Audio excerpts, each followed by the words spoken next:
Greetings everybody and welcome to another video. Today we're going to be going over the JP news for this week, and in a separate video we'll be going over the global stuff. And as always, I choose music that is completely related to what is going on in the game, and what better than Flame Stag's music for a water-based character.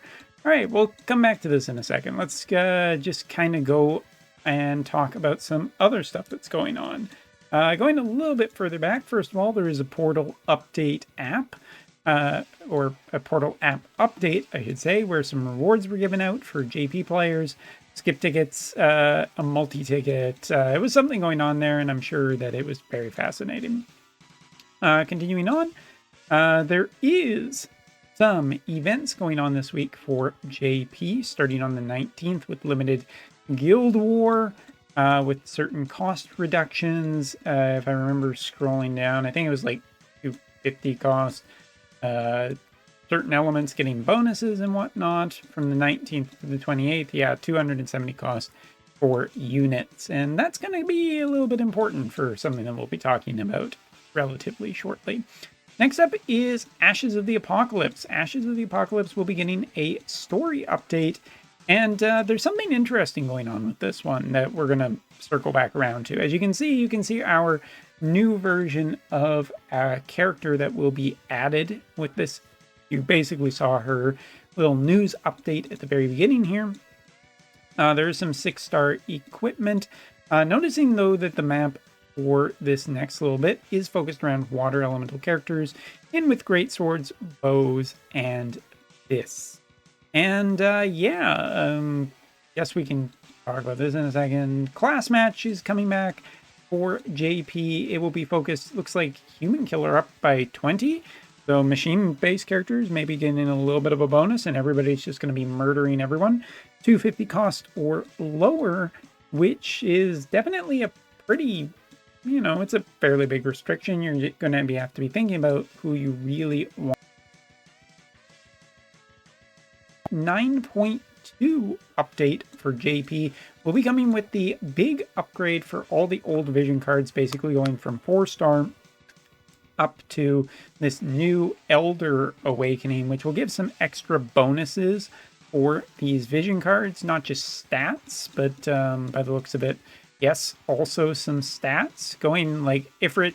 As you can see, 339 HP, 1 something attack, and 54 magic.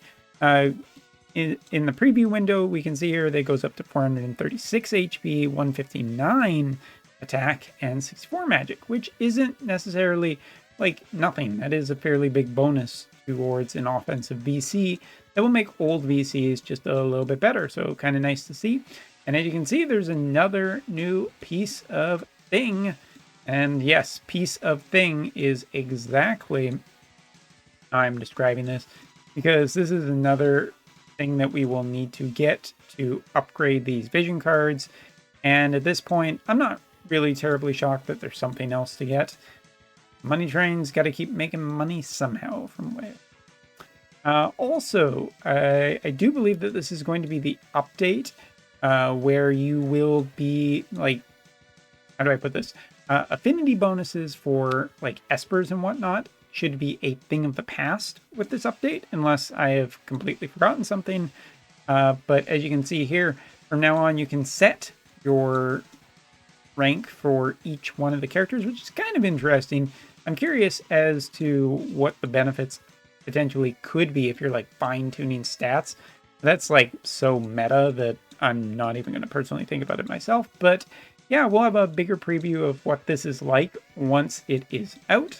So stay tuned for that and wait for recommendations about which ones you should be getting. But yeah, let's talk about this. This is a new version of Shadowlinks tied in with another story, 3 Ashes of the Apocalypse. And it is a new version of her where she is now water elemental and a 70 cost. Now, there's a whole bunch of noteworthy stuff here. First off, she is 70 cost. She is not a 100 cost. Kind of was expecting all the characters from this new Another Story to be 100 cost, which I don't know, is kind of refreshing, but also makes me think that another Story 3 won't be lasting as long as I potentially thought it was going to be. Thankfully, though, this unit, from what we can already see, has a limit burst. So we're not going to be cursed to like a cowl type situation where we're just not getting anything. Let's dive into a bit of the details. So Crystalline Archer is considered to be her new job. Whether it's exclusive to her or not is interesting.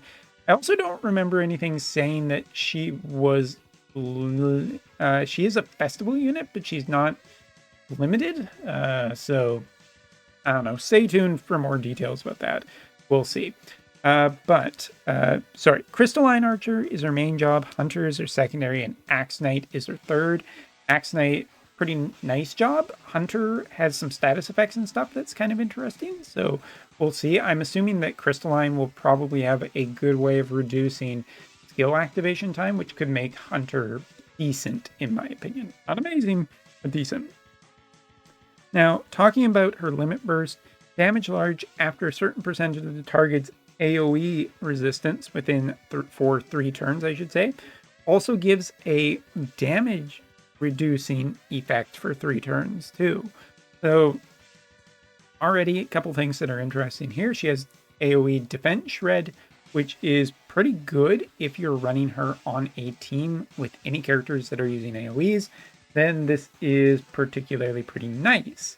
Now, there isn't really anything else of note except for that damage reduction, which maybe is just one of her ways of keeping her alive.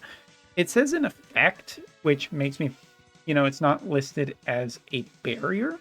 And I'm curious if that's going to be really noteworthy for potentially getting around some of the units' tricks nowadays of like barrier removal and whatnot. So we'll see. Taking a look, what's interesting too is her limit burst is an AoE with good range on it. Her secondary ability, Crystalline Life Celebration. Oh, no, sorry.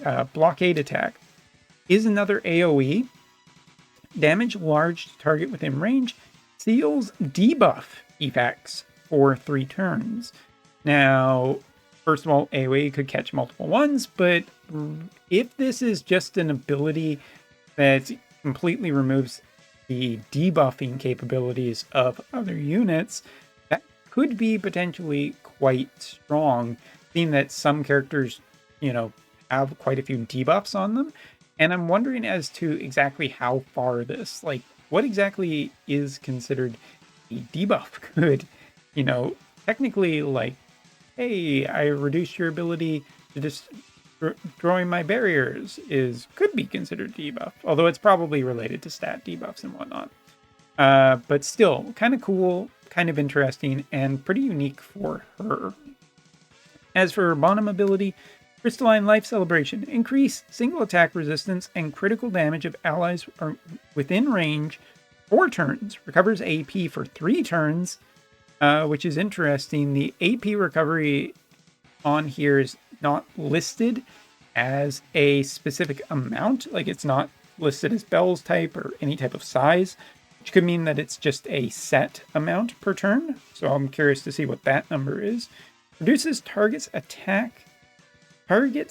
type chain resistance for 3 turns when attack hits for 3 turns. So yeah, this is a new job, and as always, it's a little bit hard to tell whether this unit is going to be, broken. I foresee her being quite good in limited style events, because all the more recent characters that have been lower cost have been absolutely dynamite there and fairly decent in other places too. Her with Gernsback in combination with a 100 cost character also might just be a really good cost-efficient team for the water element. I'm not going to go so far to say that it's going to be insane or anything, but it is something worth noting. Also, a new version of Shadow Lynx, and potentially a good version of Shadow Lynx, is something worth celebrating. Yeah, that's a shot at the Winterscape one that Global got that wasn't good at all. Ashes of the Apocalypse will also come with this new bow for our character, so we'll see what kind of upgrades once all the numbers have been published, whether any of this is particularly super incredible amazing, but some noteworthy takeaways for me from this update. First of all, there's going to be a little bit of insanity because all the old Vision cards are supposed to have the Elder update, which what's going to be really good and what's going to be worth the limited amount of resources out there is very, very up in the air. So stay patient for that one. But just another story character being a lower cost mid-month and such. I mean, there'll probably be another 100 cost character like this, unless it's like Exia or something for the following month on like February 1st. But I'm pretty happy to see, you know, a lower cost version of these, because even if it ends up being, you know, limited, you only get it for this time on these banners. This one's at least easier and potentially cheaper to get, especially if there's an 18K guaranteed limit on it. So anyway, that's almost all for this video, but as I said before, FF7 Portal update did come with a free ticket, and we are going to use it right now. Also, at the end of this video, thanks for sticking around. I'm just going to be saying that this week, I'm taking this week off because of GDQ. I just want to be kind of browsing the GDQ lineup. It's fun for me. I absolutely love this time of year when we get to see a bunch of speed runs, raise money for charity. It's my feel-good video game event. And after last week of doing streams of FFBE, of just creating a new FFBE account and playing it for a bit to see, go down nostalgia path and whatnot, yeah, I feel like a week off before the following week I do some other stuff with, no Rainbow. But before I go into next week and next month, where it's going to be really busy with new games and whatnot, I'm just going to take a little bit more downtime, and I'm allowed to do that. So, not that I said anything. But anyway, thank you so much for watching, and probably some more updates this week on some things I've kind of been looking at and testing and theorying, but that's all for now. Take care. See you later.